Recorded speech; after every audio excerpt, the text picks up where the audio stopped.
Amén. Buen día, iglesia. Bueno, vamos a seguir continuando el estudio de Apocalipsis. Luego de ese lapso que hemos tenido la anterior semana. Eh, Lamentablemente, en nuestro país pueden tomar el domingo el tiempo de las personas como ellos quieren, como ellos establecen, siempre pensando en cuidar aquello que es el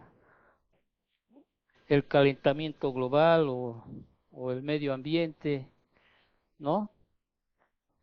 Y de hecho las personas cuando piensan en el futuro, las personas siempre se preocupan por muchas cosas, ¿no? Por ejemplo, el colapso económico, la destrucción del medio ambiente, el calentamiento global, el terrorismo, el constante deterioro de los valores morales. Y de hecho son causas de preocupación para el ser humano, ¿no es cierto?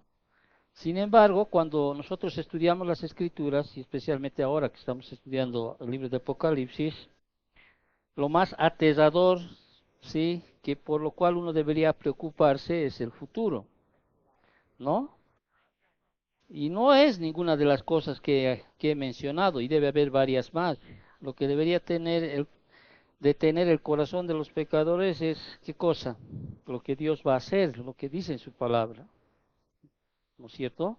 Estamos estudiando ya el libro de Apocalipsis y hemos llegado a un tiempo donde realmente ya está poniendo fin a tantas cosas, fin a esta apostasía.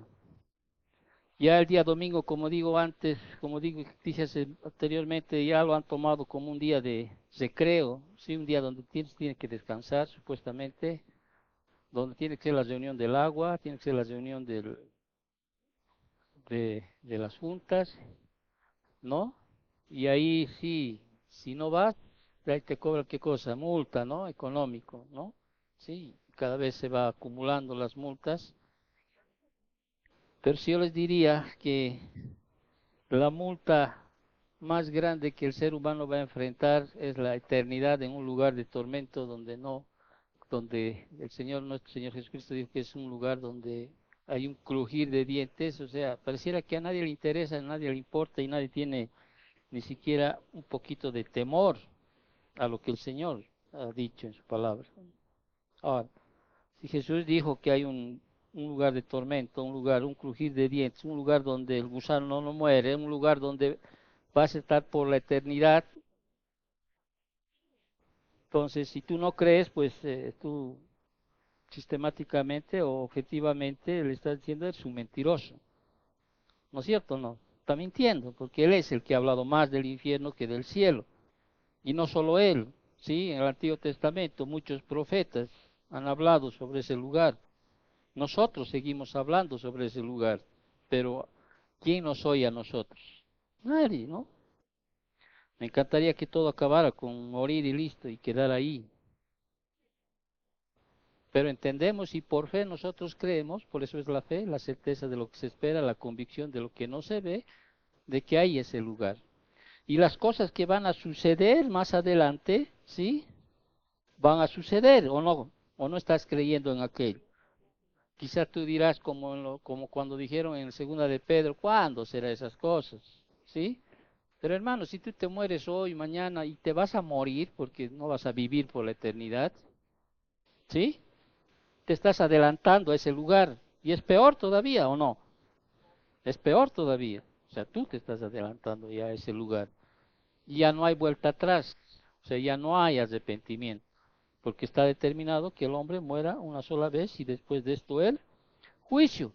Ahora, eso es lo que no entiende la humanidad en este tiempo. ¿Sí?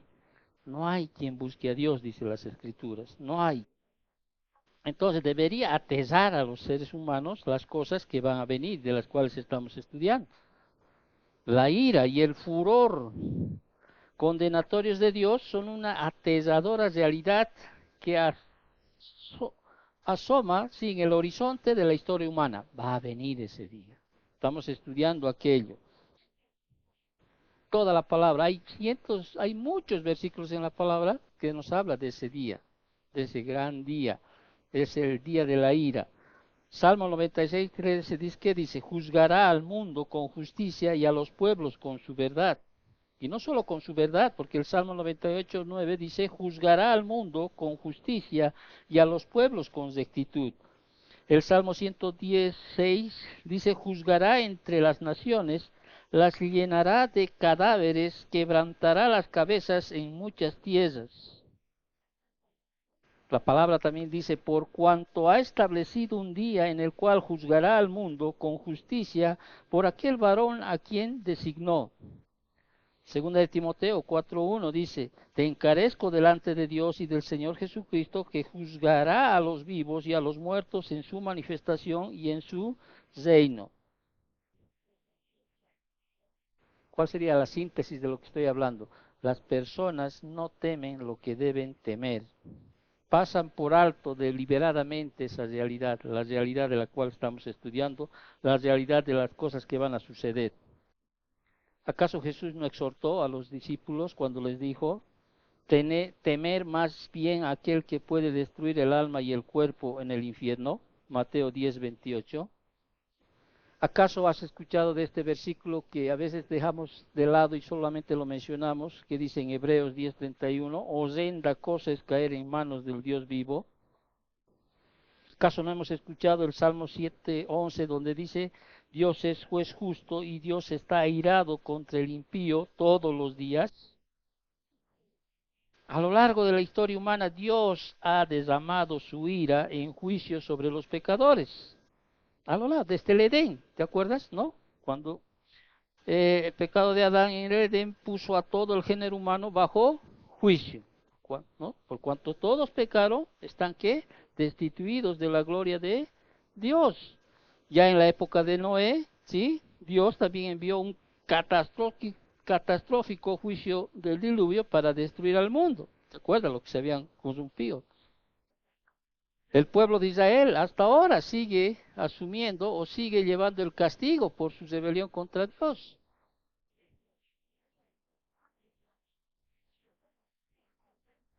Y tenían un padre perfecto que era ¿quién? Jehová. Sin embargo, ellos decidieron rebelarse contra Dios, contra los principios de Dios, contra los mandamientos de Dios. La ira y el juicio de Dios fueron realmente los temas constantes de los profetas en el Antiguo Testamento. Advirtieron siempre a menudo de la venida del Señor, ya sea en un inminente juicio histórico o escatológico y final del día de Jehová. O sea, todos los juicios del día de Jehová en la historia fueron muestras del último y más terrible día del Señor. Isaías advirtió del futuro juicio de Dios cuando dijo, por ejemplo, en Isaías 13, del 6 al 9, y cito la última parte, dice, aullad porque cerca está el día de Jehová. Ezequiel describió el día de Jehová como el día de castigo de las naciones, Ezequiel 33. Joel exclamó en 1:15, ay del día, porque cercano está el día de Jehová y vendrá como destrucción por el Todopoderoso. Amos en 4:12 clamó a los pecadores en Israel diciendo, prepárate para venir al encuentro de tu Dios. Sofonías en capítulo 1, versículos del 14 al 18, y cito la última parte, dio la siguiente aterradora descripción del día de Jehová. Dice así, cercano está el día grande de Jehová, día de ira, aquel día de angustia y de aprieto.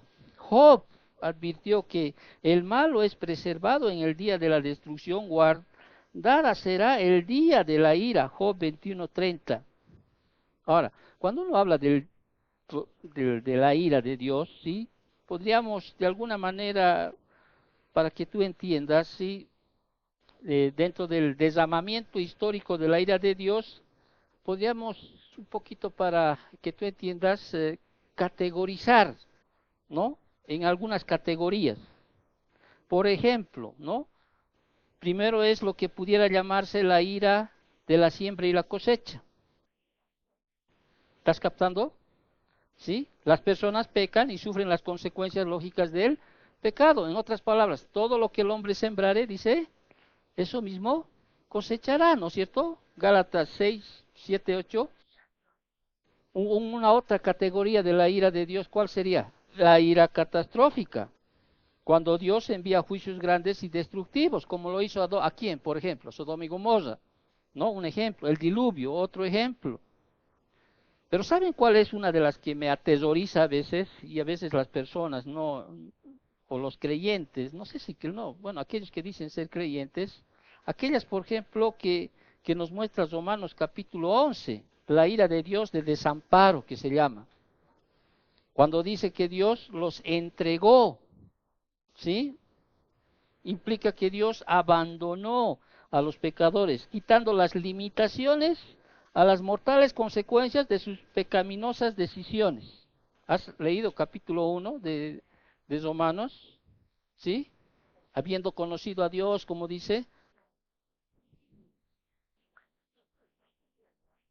pues habiendo conocido a Dios, dice, no le glorificaron como a Dios, ni le dieron gracias, sino que se envanecieron en sus razonamientos y su necio corazón fue entenebrecido, profesando ser sabios, hicieron ¿qué cosa? Necios.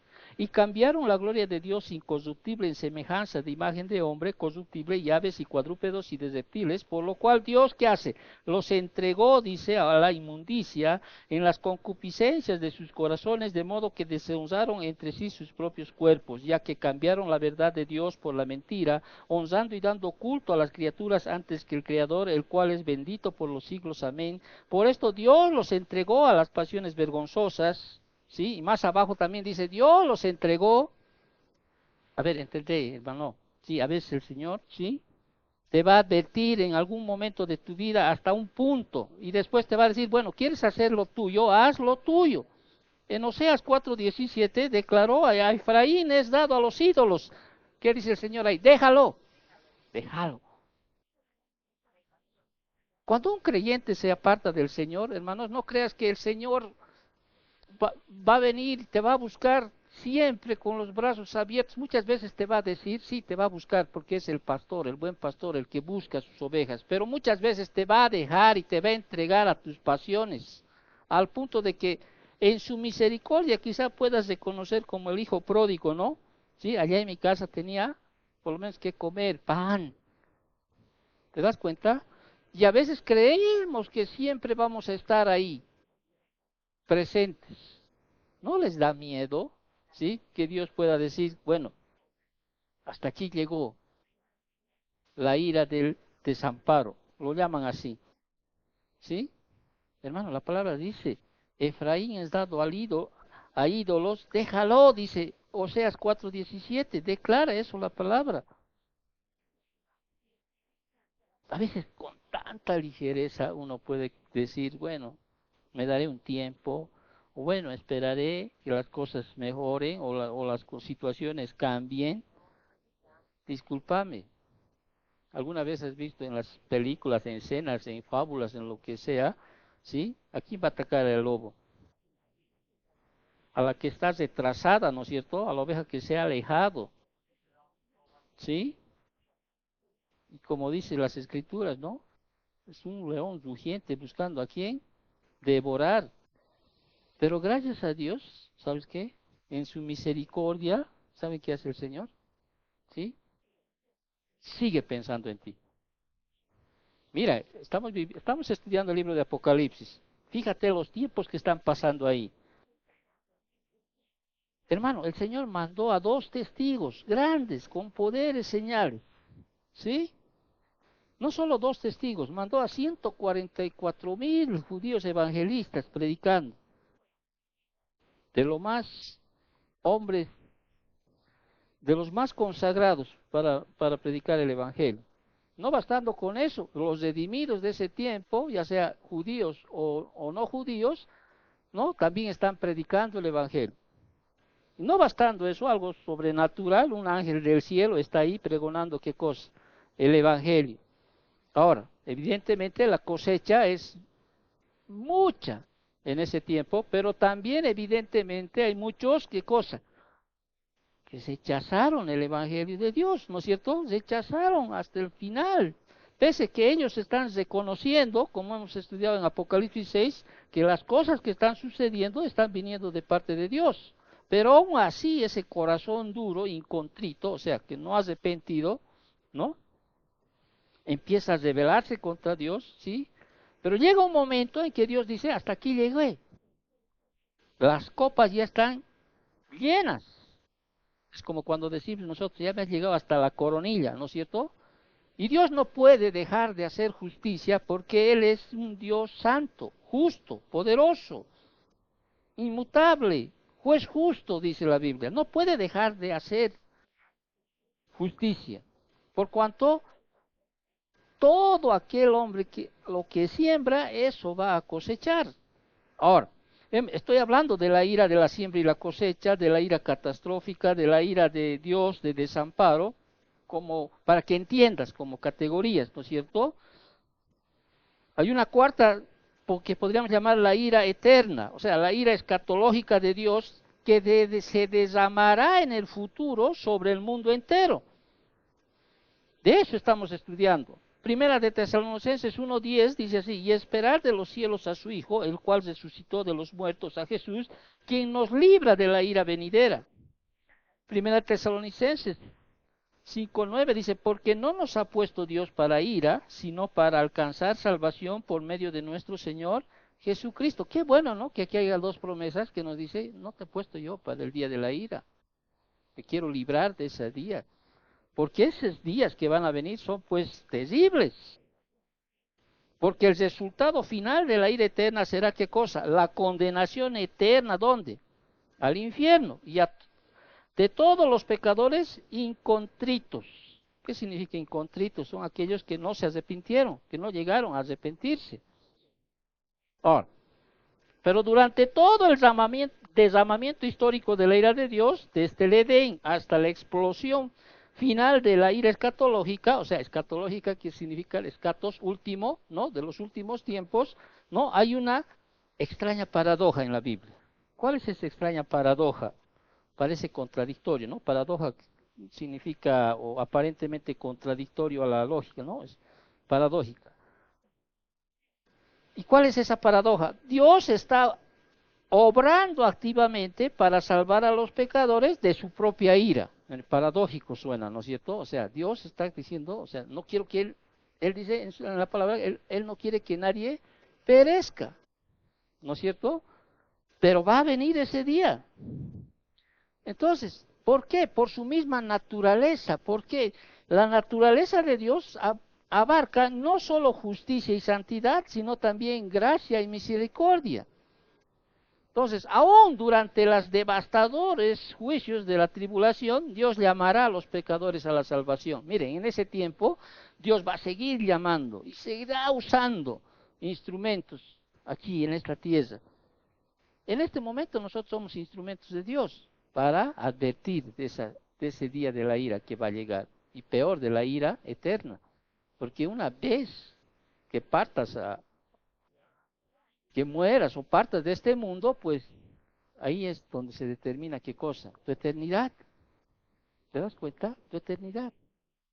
Y ahí ya no vas a poder hacer nada. Hasta ahí llegaste. Ya no hay retroceso.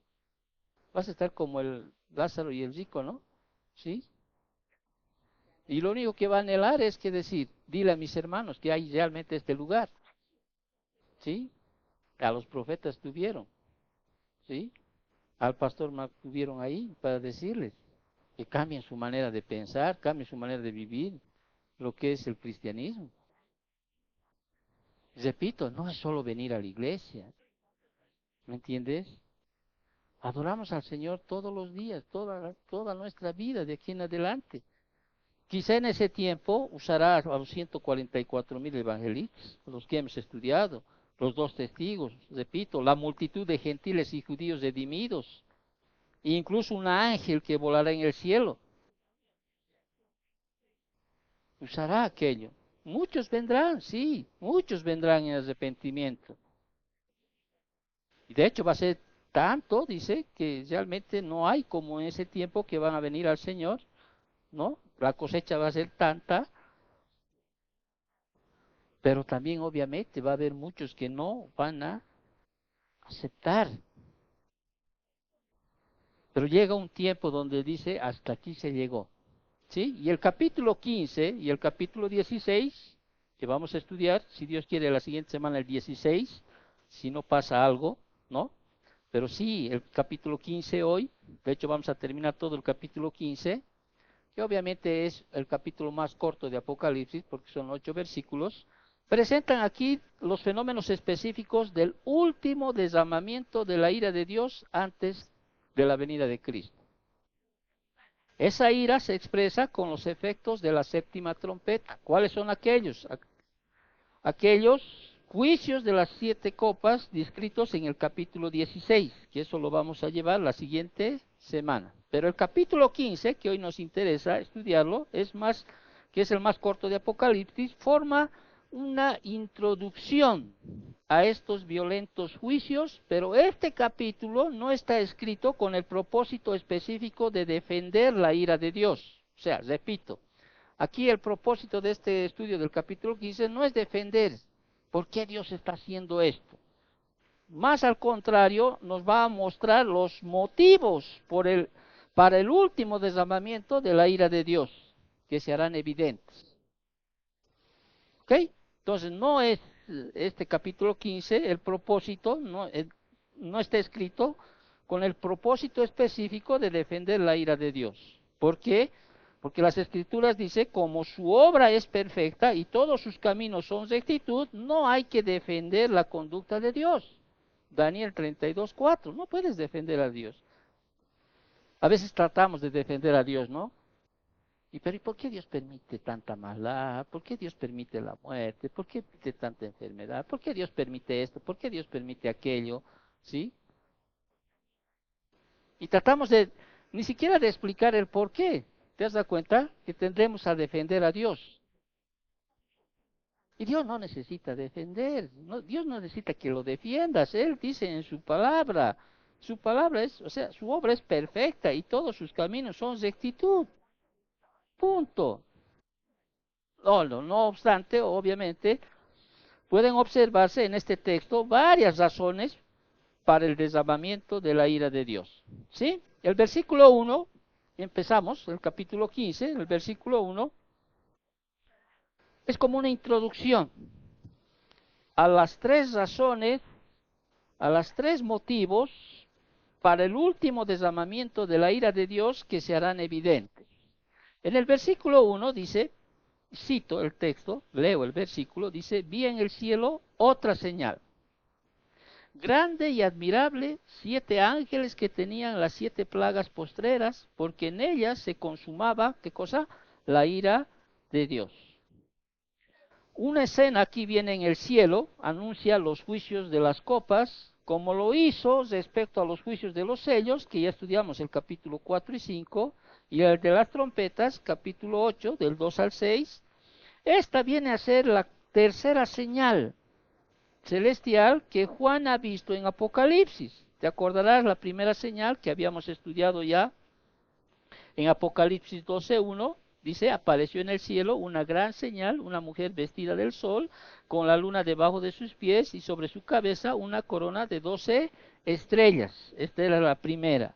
La segunda está más abajito en el versículo 3 del capítulo 12. También apareció otra señal en el cielo. He aquí un gran dragón escarlata que tenía 7 cabezas y 10 cuernos y en sus cabezas 7 diademas. Ya habíamos estudiado estos versículos. Esta viene a ser la tercera señal celestial que Juan ha visto en Apocalipsis.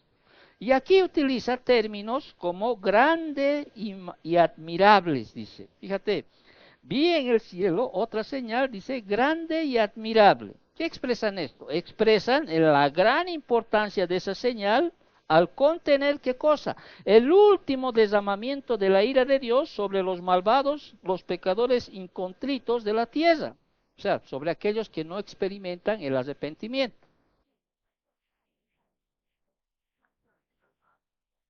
Entonces, la señal misma consta de qué? ¿Cuál es la señal? La tercera señal. Consta de qué? De los 7 ángeles que tenían las 7 plagas. Si tú ves aquí, dice, vi en el cielo otra señal grande y admirable. 7 ángeles. Esa es la tercera señal. 7 ángeles que tenían las 7 plagas postreras, porque en ella se consumaba la ira de Dios. Entonces, estos mismos seres, bueno, seres angelicales, que cuidan y ministran al pueblo de Dios, según Hebreos 1:14, traerán la ira de Dios al mundo pecador, al mundo pecador. Entonces, cuando aquí hablamos de la palabra plagas, hay algo que debemos entender. Bueno, esto para los que están estudiando, para los que nos escuchan, ¿sí? Plagas del griego plege, o sea, literalmente significa un golpe o una herida, ¿ok? Así que las 7 plagas no son en realidad enfermedades ni epidemias, sino poderosos y mortales golpes sobre el mundo con resultados mortales. Reitero, las 7 plagas no son en realidad enfermedades ni epidemias, sino poderosos y mortales golpes sobre el mundo con resultados mortales. Ya habíamos hablado de esto en Apocalipsis 9, del 18 al 20, y en Apocalipsis 11:6. Ahora, estas 7 plagas, o 7 juicios de las copas, son las plagas postreras. Y cuando digo postreras, estoy hablando de peores, porque en ellas se consumaba, ¿qué dice? La ira de Dios. O sea, es como cuando alguien te dispara y después ya al final, como ametralladora, vienen en corto tiempo todas las cosas que van a venir. Postreras implica que los juicios precedentes de las trompetas y los sellos fueron también plagas que expresaban la ira de Dios. O sea, fueron también plagas. El que sean postreras también indica que los juicios de las copas vienen después de los sellos y las trompetas en secuencia cronológica. O sea, son peores. Si, si cuando estudiamos las consecuencias, o sea, los eventos de los sellos fueron terribles, ¿no? Y eso fueron mucho más terribles cuando estudiamos las trompetas, las 6. Imagínate, la última, las plagas de las 7 copas, ¿cómo va a ser? Entonces, ese tremendo derramamiento de la ira condenatoria de Dios fue en realidad anunciado antes ya en Apocalipsis. Ya habíamos estudiado en Apocalipsis 6:17, que es la culminación del gran día de la ira de Dios, el Padre y de Jesucristo. Ya estudiamos aquello. En Apocalipsis 11:14, también ahí lo llama, por ejemplo, el tercer ay. En Apocalipsis 11:18, ahí vimos el tiempo de la destrucción. En Apocalipsis 14:10, ahí hablamos del vino puro de la ira de Dios. En el 14:16, hablamos de la última siega de la tierra, lo que estudiamos hace, no me acuerdo si son 2 clases atrás, ¿no? En el 14:17 al 20, hablamos de la vendimia final de las uvas de la ira de Dios, ¿se acuerdan? Y una de las imágenes que se me quedó ahí es como si fuera una uva, aplastar ahí, ¿no es cierto? Entonces, ira, tumos en el griego, es una palabra enérgica que describe furia o un apasionado arranque de ira. Entonces, la ira de Dios debe expresarse contra todo pecado no perdonado. Debe expresarse. Apocalipsis 14:8 y 10. En Apocalipsis 16:9 y 19:15, a la ira final de Dios se le llama el ardor de su ira. Ahora, el profeta Sofonías escribió de este último derramamiento de la ira de Dios en Sofonías 3:8 y dice así: por tanto, dice, esperadme, dice Jehová, hasta el día que me levante para juzgaros, porque mi determinación es reunir las naciones y juntar los reinos para derramar sobre ellos mi enojo. Todo el ardor de mi ira, por el fuego de mi celo, será consumida toda la tierra. O sea, hay evidencias de profetas que ya hablaron de este día. Y a medida que se desarrolla este capítulo 15, 3 motivos para el último derramamiento de la ira de Dios se harán evidentes.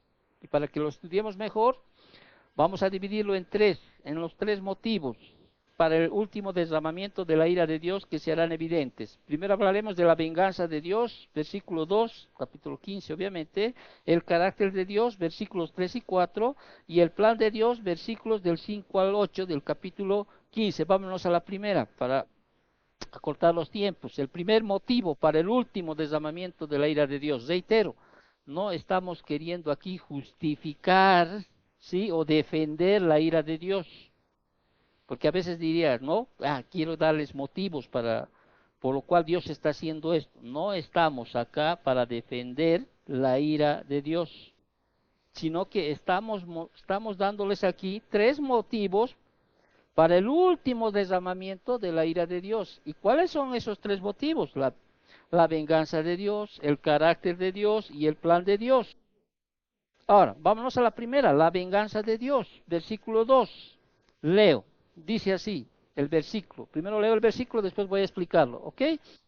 Dice así: vi también como un mar de vidrio mezclado con fuego, y los que habían alcanzado la victoria sobre la bestia y su imagen y su marca y el número de su nombre en pie sobre el mar de vidrio con las arpas de Dios. Cuando Juan vio, dice que vio como un mar de vidrio mezclado con fuego. Ahora, el mar no era pues un verdadero océano, ya que en el cielo en el cielo nuevo y en la tierra nueva no hay mar. ¿Dónde dice eso? Apocalipsis 21:1 dice: vi un cielo nuevo y una tierra nueva, porque el primer cielo y la primera tierra pasaron y el mar ya no existía más. Ahora, esta palabra como también nos deduce de que no está hablando de un océano que nosotros podemos imaginar, ¿no? Lo que Juan vio aquí era una transparente plataforma de cristal delante del trono de Dios, refulgiendo y reluciendo como un mar tranquilo iluminado por el sol. O sea, Juan vio esta misma plataforma como un cristal. Ahora es difícil a veces imaginarse, ¿no es cierto? Porque no lo hemos visto hasta ahora. No existe. Quizá yo tengo un poquito más idea porque como trabajo a veces con piedras preciosas, o sea, con piedras, y a veces conozco una amatista, conozco un zafiro, conozco un rubí, ¿no? Conozco algunas piedras, ¿no? Podría imaginarme más o menos, pero estoy hablando de como una superficie, ¿no? De esas características que son realmente impactantes, no por nada cuestan las piedras preciosas caras, ¿no es cierto? Pero estamos hablando de una plataforma así como cristal, ¿sí? Ya había hablado esto en Apocalipsis 4:6, cuando dice: delante del trono había como un mar de vidrio semejante al cristal. Ahora, Moisés, por ejemplo, tuvo también una visión semejante cuando él y los ancianos de Israel vieron al Dios de Israel, y había debajo de sus pies como un embolsado de zafiro semejante al cielo cuando es sereno. Dice eso en Éxodo 24:10. Ezequiel también describió en Ezequiel 1:22 como una expansión a manera de cristal maravilloso. Pero la serena belleza del mar estaba mezclada con fuego. Eso es lo que debemos tomar atención. O sea, con el fuego, estaba mezclada, dice, con fuego del juicio de Dios. O sea, estaba a punto de derramarse, que estaba a punto de derramarse sobre la tierra. Ahora, quienes rechazan la gracia y la misericordia de Dios se enfrentan ¿a qué? A una horrenda expectación de juicio y hervor de fuego que ha de devorar a los adversarios. Eso dice en Hebreos 10:27.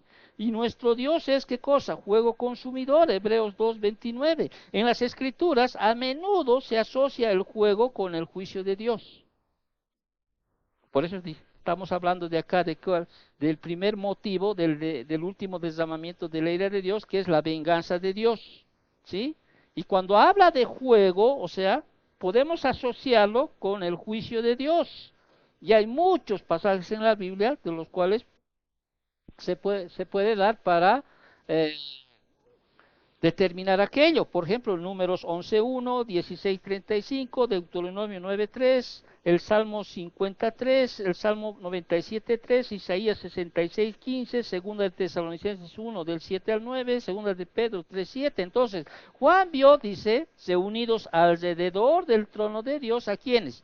A los que habían alcanzado la victoria sobre la bestia, ¿sí? ¿Y quiénes son estos? ¿Quiénes alcanzaron la victoria sobre la bestia? Son pues los creyentes redimidos durante la tribulación. ¿Te acuerdas? Ellos tendrán ¿qué cosa? La victoria sobre la bestia. ¿Gracias a qué? A la imperecedera fe en el Señor Jesucristo. ¿Te acuerdas que ellos vencieron, dice? ¿No? Porque su fe era pues genuina. No desfallecieron en su fe, pese a que había, ¿qué cosa ahí? Había de por medio situaciones, sí, que hacían o querían que cada uno de ellos pueda pues abandonar. Imagínate tú, que en ese tiempo. Y aquí habla, ¿no es cierto?, de estos creyentes redimidos durante la tribulación, ahí en el versículo 2 del capítulo 15, y voy a leerlo, dice, vi como un mar de vidrio mezclado con fuego, y a los que habían alcanzado la victoria sobre la bestia, y a su imagen, y a su marca, y al número de su nombre. ¿Te acuerdas de esas cosas que hemos estudiado? Imagínate esa situación, ¿no? Imagínate no poder comprar nada, ni vender nada, ¿sí? Si no te postrabas ante esa imagen que hizo levantar el falso profeta, ¿qué recibías? Pena de muerte, ¿o no? Pero frente a aquello, dice, Juan B. dice, vio a los reunidos alrededor del trono de Dios, a los que habían alcanzado la victoria sobre la bestia. Obviamente, cuando uno ve, ¿no es cierto?, las escrituras, pareciera que la bestia ha ganado, porque los mata. Pero para nosotros el morir es ¿qué? Ganancia, ¿sí? O sea, los habrá matado en ese momento, los habrá decapitado, cualquier cosa, pero en ese momento ellos subieron ¿a dónde? Al trono de Dios, al trono de Dios. No solo triunfarán los santos de la tribulación sobre la bestia, sino también sobre su imagen y su marca y el número de su nombre. Recordemos que el falso profeta realizaba muchos prodigiosos milagrosos para engañar a las personas, pero uno de ellos será levantar una imagen de la bestia a la cual ordenará que todos adoren bajo pena de muerte. Eso hemos estudiado en Apocalipsis 13, capítulos versículos 14 y 15. El falso profeta también exigirá a todos que reciban una marca que represente el nombre de la bestia y el número de su nombre. Los que no tengan la marca enfrentarán la muerte y no podrán comprar ni vender, como habíamos estudiado, Apocalipsis 13, 17, o sea, los creyentes, o sea, de la tribulación, con el poder de Dios triunfarán eternamente sobre todo este designio de Satanás, la bestia y el falso profeta. Incluso los que hallen la muerte por su fe victoriosa recibirán sus gloriosas recompensas. Ahora, ¿cuáles son esas gloriosas recompensas? Versículo 4 y versículo 6 del capítulo 20. Vi tronos, dice, y se sentaron sobre ellos los que recibieron facultad de juzgar.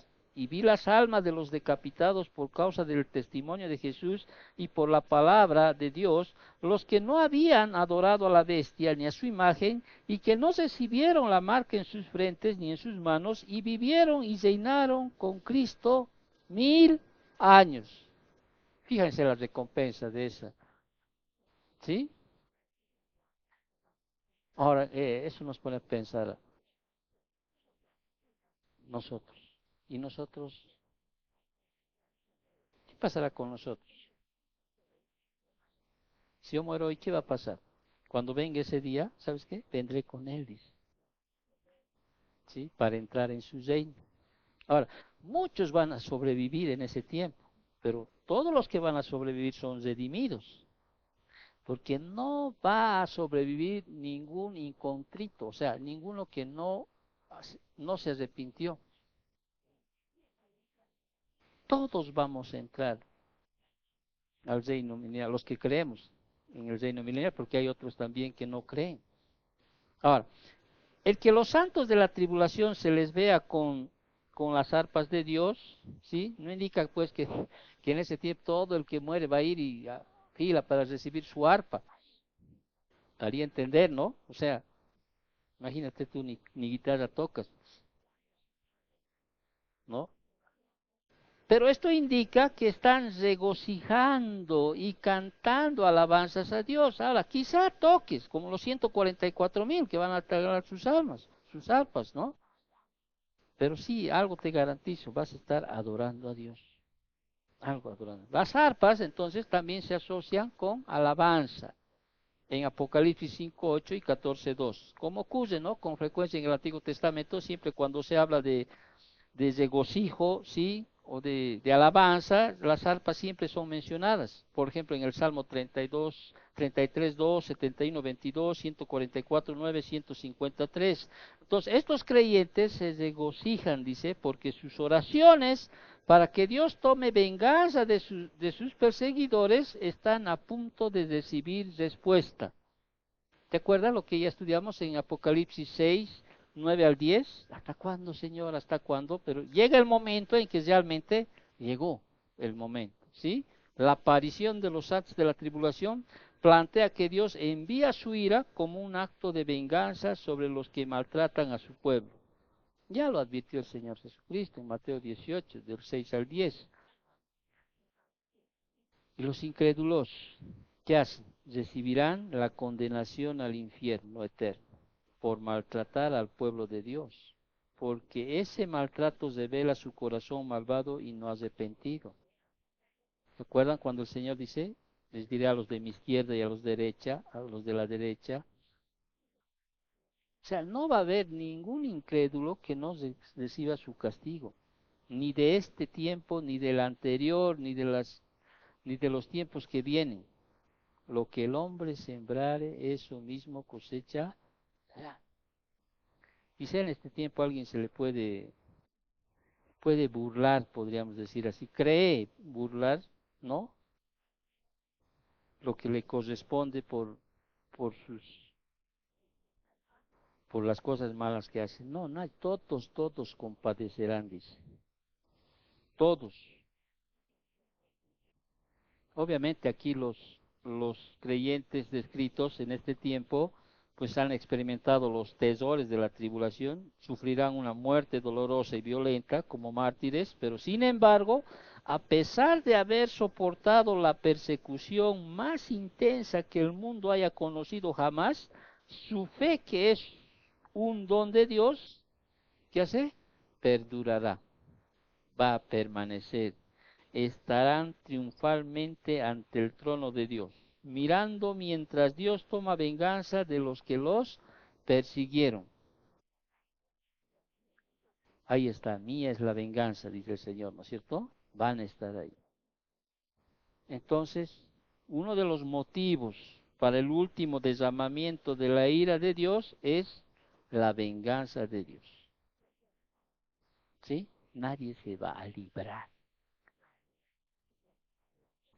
Y un segundo motivo que vemos en los versículos 3 y 4 del capítulo 15 es el carácter de Dios. Ahora, el canto de los santos redimidos exalta el carácter de Dios como el omnipotente, inmutable, soberano, perfecto y justo creador y juez. En el versículos 3 al 4 vemos aquello. Dice así: y cantan, dice, el cántico de Moisés, siervo de Dios, y el cántico del Cordero, diciendo: grandes y maravillosas son tus obras, Señor Dios Todopoderoso, justos y verdaderos son tus caminos, Rey de los santos. ¿Quién no te temerá, oh Señor, y glorificará tu nombre? Pues solo tú eres santo, por lo cual todas las naciones vendrán y te adorarán, porque tus juicios se han manifestado. Aquí tú ves dos cantos, ¿sí? Aquí dice, y cantan el cántico de Moisés, siervo de Dios, y un segundo canto, el cántico del Cordero. Ahora, la canción que cantaron los santos glorificados ante el trono es un himno de alabanza a Dios, ¿sí? Pronto se revelará en juicio contra sus perseguidores, lo que inspira esa canción de los redimidos. El canto de Moisés, es curioso esto, no es curioso, sino que mire, el canto de Moisés es el primer canto registrado en la Biblia. Y este del capítulo 15 es el último canto registrado en la Biblia. Ahora, es la primera, ¿no? El cántico de Moisés es la primera de varias canciones que se registran en el Antiguo Testamento. O sea, hay varias canciones. Quizás de los que más tú conoces, ¿cuáles son? Los salmos, ¿no es cierto?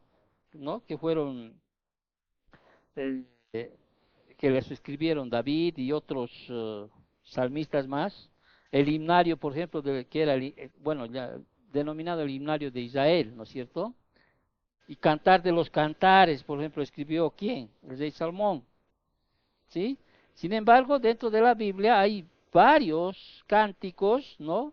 Por ejemplo, hay un cántico en Números 21, de 17 y 18, donde los israelitas cantaron una canción de alabanza cuando el Señor les dio agua en el desierto. Moisés enseñó a los hijos de Israel una canción para recordar poco antes de su muerte, Deuteronomio 31, 19 al 22 y 32 del 1 al 44. Débora y Barak cantaron una triunfante canción celebrando la victoria de Israel sobre los cananeos, cuyas fuerzas eran dirigidas por el conocido Sisará. Se cantó una canción al Señor, eso está en Jueces 5, del 1 al 31, se cantó una canción al Señor como parte de la restauración de la verdadera adoración en tiempos de sequías, segunda de Crónicas 29-27. Ahora, sin embargo, tenemos que notar algo acá de este cántico de Moisés. Entonces, ese es el cántico de Moisés que está registrado en Éxodo 15, versículo 1, 18, porque muchos comentaristas, o sea, muchos que estudian la Biblia, ¿sí?, utilizan esto como si fuera ese cántico, ¿ya? Y ese cántico fue establecido cuando Dios los libró del ejército de Faraón que los perseguía. Obviamente, imagínate tú en ese tiempo, ¿no? El Señor los saca, cruzan el Mar Rojo, ¿no? Y luego de destruir a sus enemigos, ¿qué hace el pueblo de Israel? Canta, alaba al Señor. Y eso está, y la alabanza está registrada en Éxodo 15, del 1 al 18. Y cuando uno ve el contexto de la letra, es más el cántico de Moisés era una canción más de victoria y de liberación, y al mismo tiempo de castigo e ira sobre los enemigos de Dios. O sea, los santos de la tribulación, reunidos en triunfo en un lugar de seguridad, se harán eco del mismo cántico de liberación cantado hace mucho tiempo por el pueblo de Israel. Y tú dirás, entonces ese cántico no, ¿sí? Porque el contexto de lo que ahora estamos estudiando es diferente, es diferente, es diferente. Obviamente, además de cantar nuevamente con un nuevo significado, el cántico de Moisés, quien condujo a Israel en la redención de este Egipto, los santos redimidos delante del trono de Dios también cantarán el cántico de ¿qué? Del Cordero. Ahora, ¿quién es el eterno redentor? Y este cántico ya lo habíamos estudiado en parte en Apocalipsis capítulo 5 del versículo del 8 al 14. Ese cántico que ya habíamos estudiado. Y al igual que el cántico de Moisés y el cántico del Cordero, obviamente expresa los temas de la fidelidad de Dios, la liberación de su pueblo y el juicio sobre los enemigos. Ahora, a ver, aclárame, pastor, esto. ¿Son esos cánticos los que se va a cantar? No. Ese cántico añade algunas estrofas nuevas al cántico de triunfo del pueblo redimido de Dios. ¿Sí? Por el mismo, por las mismas palabras que vamos a estudiar a continuación. Ahora, para que tú entiendas un poquito, hay un comentarista llamado John Phillips que compara y contrasta las dos canciones, los dos cánticos.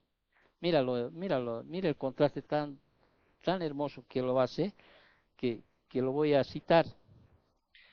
Por ejemplo, dice, el cántico de Moisés, dice así el comentarista, dice así, el cántico de Moisés se cantó en el Mar Rojo. El cántico del Cordero se canta en el mar de cristal. El cántico de Moisés fue una canción de triunfo sobre Egipto. El cántico del Cordero es una canción de triunfo sobre Babilonia. El cántico de Moisés decía cómo Dios sacó a su pueblo. El cántico del Cordero dice cómo Dios da entrada a su pueblo. El cántico de Moisés fue la primera canción en las Escrituras y el cántico del Cordero fue la última canción de las Escrituras. Ahora, tanto el cántico de Moisés como el cántico del Cordero conmemora la ejecución de los enemigos, la expectativa de los santos y la exaltación del Señor. ¿Te das cuenta? Entonces, este cántico de los santos redimidos, ¿qué exalta? El carácter de Dios. Eso es lo que exalta. Como el omnipotente, el inmutable, el soberano, el perfecto y justo creador y juez. O sea, para que entiendas tú, a ver, mira, fíjate, por el mismo carácter de Dios, ¿sí? Por su carácter que Él representa, no puede dejar pasar su castigo, porque si no, eso dejaría de ser Dios omnipotente, ¿no? Juez justo, juez eh, soberano, perfecto, ¿sí? Ya sería imperfecto si no castigara el pecado. Ahora, los temas y muchas de sus palabras, ¿no? Son claves o son similares a los dos cánticos. Este cántico que vamos a estudiar, porque aquí muestra en el capítulo 15, añade algunas estrofas nuevas del cántico de triunfo del pueblo redimido de Dios. Sin embargo, cada una de sus versos halla eco en el Antiguo Testamento. Y vamos a ver ese cántico, qué dice ese cántico, o sea, o qué palabras o qué frases hay en sus estrofas o en sus versos de este cántico. Vámonos al versículo 3. Y cantan el cántico de Moisés, siervo de Dios. Reitero, el cántico de Moisés que está registrado en Éxodo 15, tanto en Éxodo 15 como el cántico del Cordero en el capítulo 5, o sea, o las palabras del cántico que aquí se registran no corresponden exactamente con el cántico de Moisés en Éxodo 15 ni con el cántico del Cordero en Apocalipsis 5, pero los temas y muchas de sus palabras claves son similares. ¿Ok? Y dice así, fíjate, y cantan el cántico de Moisés, siervo de Dios, y el cántico del Cordero, diciendo, esta palabra diciendo me dice, ¿sí? ¿Qué es lo que está inmerso en este cántico? Dice, Señor Dios Todopoderoso. Este es el título, muestra qué cosa, o celebra la omnipotencia de Dios, ¿no es cierto? Esto aparece mucho, con frecuencia en las Escrituras. Justos y verdaderos son tus caminos. La exclamación refleja de que todas sus obras son verdaderas y sus caminos justos. Daniel 4:35, Deuteronomio 32:4, Oseas 14:9. Rey de los santos, dice. Otras traducciones lo dicen aquí, Rey de los pueblos. O sea, en otras palabras, a Dios se le llama Dios de los, Rey de los santos. Versículo 4. Siguen el cántico. ¿Quién no te temerá, oh Señor, y glorificará tu nombre? Obviamente es una pregunta retórica. No, todos, ¿no? ¿Sí? O sea, y esto se toma también de Jeremías capítulo 17. La verdad de que solo Dios es santo es un tema de a menudo muy repetitivo en el Antiguo Testamento. Él es santo, santo, santo, ¿no? Y puedo mostrarte muchos versículos que nos muestran ese lado de Dios. La frase, por lo cual todas las naciones vendrán y te adorarán, cita el Salmo 86:9, Jeremías 17 también, mientras que la frase, tus juicios se han manifestado, se hace eco de los pasajes del Antiguo Testamento, tales como Jueces 5:11, Primera de Samuel 12:7, el Salmo 103:6, Daniel 9:16 y Miqueas 6:5, entre algunos. Ahora, en resumen, el cántico de estos santos redimidos exalta el carácter de Dios. ¿Cómo? El omnipotente, inmutable, soberano, perfecto y justo creador y juez. Como Él es todo esto, Dios tiene que juzgar a los pecadores y lo hará. Reitero, si Él ignorara el pecado de ellos, no sería santo, justo y fiel a su naturaleza. No sería. Habacuc 1:3, Job 8:3, Salmo 19:9. Entonces, el cántico termina con una gozosa expectativa del reinado milenario de Cristo, cuando dice, todas las naciones vendrán y te adorarán. Todas las naciones. Y eso está escrito también en el Salmo 66:4. Y cito, dice, toda la tierra te adorará y cantará a ti, cantarán a tu nombre. Zacarías 14:16 también habla. Entonces, después de que hayan manifestado los juicios de Dios durante la tribulación, vendrá un tiempo que preveyó Isaías 66:23 y dice, y de mes en mes y de día de reposo, en día de reposo vendrán todos a adorar delante de mí, dijo Jehová. Pero quizá hay un versículo que tú más conoces, por lo que más a veces estudiamos el Nuevo Testamento. ¿Te acuerdas de Filipenses capítulo 2, versículos 10 y 11, donde dice, para que en el nombre de Jesús se doble toda rodilla de los que están en los cielos y en la tierra y debajo de la tierra, y toda lengua confiese que Jesucristo es el Señor, para gloria de Dios Padre? Terminamos con el tercer motivo para el último derramamiento de la ira de Dios. Y reitero, no estamos queriendo justificar, ¿sí?, la ira de Dios. Estamos manifestando los motivos para el último derramamiento de la ira de Dios. Hemos hablado de qué? Del carácter de Dios, del plan de Dios, del carácter de Dios, de la venganza de Dios, y aquí vemos ahora el plan de Dios. Apocalipsis 5-8. Y leo y luego explico. Dice así. Después de estas cosas miré, dice, y aquí fue abierto en el cielo el templo del tabernáculo del testimonio. Y del templo salieron los 7 ángeles que tenían las 7 plagas, vestidos de lino limpio y resplandeciente, y ceñidos alrededor del pecho con cintos de oro. Y uno de los 4 seres vivientes dio a los 7 ángeles 7 copas de oro, llenas de la ira de Dios, que vive por los siglos de los siglos, y el templo se llenó de humo por la gloria de Dios y por su poder, y nadie podía entrar en el templo hasta que se hubiese cumplido las 7 plagas de los 7 ángeles. Aquí la frase, después de estas cosas miré, como buen estudiante que estás, representa, o sea, siempre hemos dicho que presenta una nueva visión, ¿no es cierto? Aquí una nueva visión pasmosa y espectacular, algo que está a punto de ¿qué? De desviar la atención de Juan de los santos redimidos que están cantando alabanzas ante el glorioso trono de Dios. Entonces, después de estas cosas, mire, presenta una nueva visión. Ahora, esta nueva visión les reveló los juicios de las copas.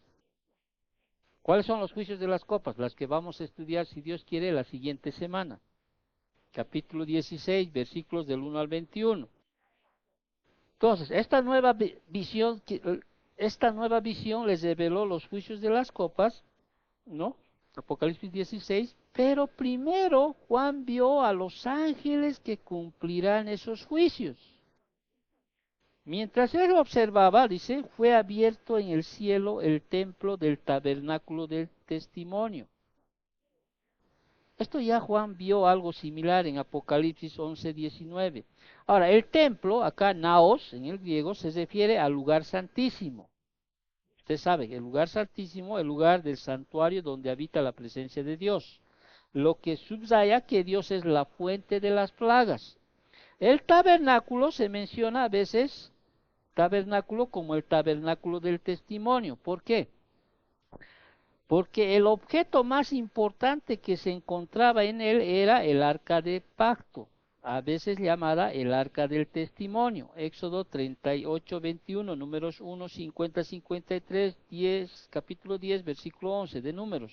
Josué 4:16 y Éxodo 25:22, para los que quieren tener las referencias. Entonces, se le llamó así porque contenía el testimonio de las 2 tablas de piedra en las cuales Dios había escrito los 10 mandamientos. Efesios 25, perdón, Éxodo 25, 16, 21.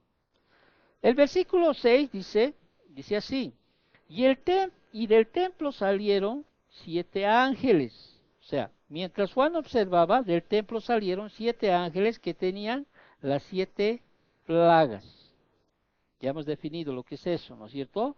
Y se ha cumplido el tiempo en el plan soberano de Dios para las 7 plagas, las que representan los juicios finales y mortales a ser derramados sobre el mundo. Estos 7 ángeles llevarán a cabo ese plan y se cumplirá lo que dice en Hebreos 10:31. Horrenda cosa es caer en manos del Dios vivo. ¿Ok? Ahora, estaban, dice, los ángeles, vestidos de lino limpio y resplandeciente, dice. Y aquí la tela representa su santidad y pureza. Apocalipsis 19:14, Hechos 10:30. Estaban también, o sea, los ángeles, ceñidos alrededor del pecho con cintos de oro, que atravesaban el torso de este hombre hasta la cintura. O sea, desde el interior del santuario, del templo celestial de Dios, los 7 ángeles recibieron los instrumentos con los que descargarían el juicio de Dios. ¿Cuáles son esos instrumentos que recibieron? Las copas. Y el versículo 7. Uno de los 4 seres vivientes, ¿quiénes son los seres vivientes? ¿Se acuerdan? Ya habíamos estudiado esto en Apocalipsis 6, con los querubines, ¿no? Un orden exaltado de ángeles. Dio a los 7 ángeles 7 copas de oro, llenas de la ira de Dios, que vive por los siglos de los siglos. Ahora, las copas, pialas, se refiere a platillos pocos profundos. No son como esas, no te imagines como unos cántaros. Imagínate como un sartén, ¿ok? Un sartén, imagínate. Entonces, las copas formaban parte de los utensilios del templo y estaban asociadas con los sacrificios. Los que no quieran tomar la copa de la salvación, que me habla en Salmo 116, 13, se ahogarán en los juicios que se derramarán en las copas de la ira.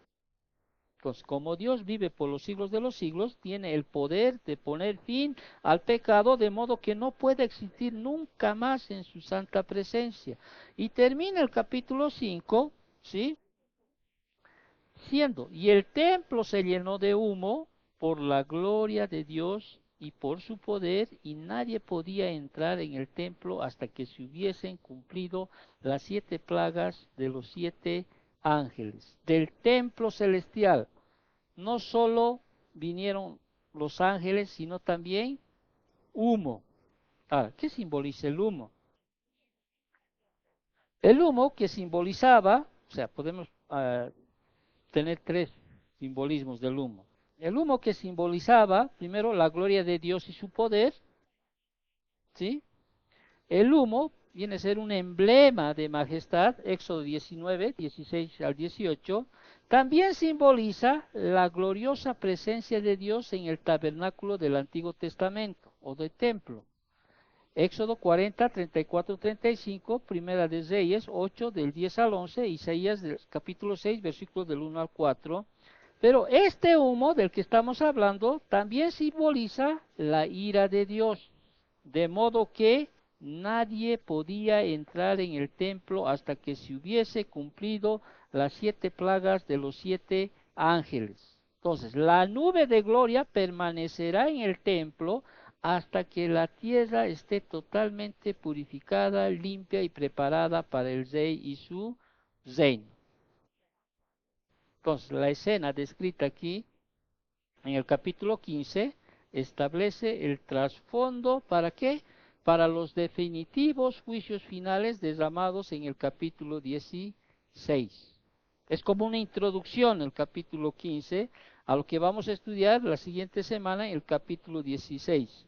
O sea, una vez la ira de Dios fue derramada, así como una vez la ira de Dios fue derramada sobre Jesucristo debido a que Él hizo a lo que Él hizo por los pecadores, en el futuro la ira se derramará sobre los pecadores debido a lo que le hicieron a Jesucristo. Hermanos, esto que nos muestra que Dios siempre nos exhorta en su promesa, ¿no? Que Él es paciente, dice, para con todos. ¿Sí? Él es paciente, dice. No queriendo, dice, que ninguno perezca, sino que todos lleguen al arrepentimiento. En el momento en que Dios derrame las 7 copas de su ira final sobre la tierra, los pecadores habrán sido repetidamente advertidos a que se arrepientan. Hoy, ¿sí? El Señor advierte a través de su iglesia. Hoy, en este tiempo, 2024, en ese tiempo Dios les advertirá, ¿sí? ¿A través de quiénes? De los 2 testigos, los 144,000 evangelistas judíos, los redimidos, sean gentiles judíos, y hasta un ángel, dice, que en medio del cielo, ¿sí? Advertirá, dice. ¿Para qué? Para que no lleguen a formar parte de esa ira que ha de venir. Oremos para terminar. Gracias, bendito Dios, por mostrarnos en tu palabra, Padre, que aún tu misericordia, tu longanimidad, paciencia para con los seres humanos sigue, Señor, en este tiempo, Padre. Ayúdanos, Señor, a entender que va a llegar ese gran día, el día en el cual, Señor, tú vas a pagar conforme a todo lo que has establecido en tu palabra, bendito Dios. Y como dice la carta a los Hebreos, horrenda cosa es caer en manos del Dios Altísimo. Y te agradecemos, Señor, porque tú nos has librado de esa ira venidera, Padre. Tú nos has cuidado y nos cuidas, bendito Dios. Gracias, Papito Dios, por este tiempo, por la enseñanza, bendito Padre. Ayúdanos a que esta semana podamos meditar en las cosas que van a suceder y aún, Señor, nosotros podamos, Señor, que cada día vivir en una vida, Señor, con mucha más santidad. Podamos, Señor, vivir siempre esperando, Señor, tu regreso, Señor, sirviéndote, evangelizando, Padre, adorándote en todo lo que hagamos, bendito Dios. Bendice la vida de los niños, nuestras vidas. No nos dejes caer en tentación. Líbranos de todo mal, Padre. Gracias, bendito Dios. Te agradecemos por todo, por las ofrendas. Te agradecemos, Señor, en nombre de Cristo Jesús. Amén.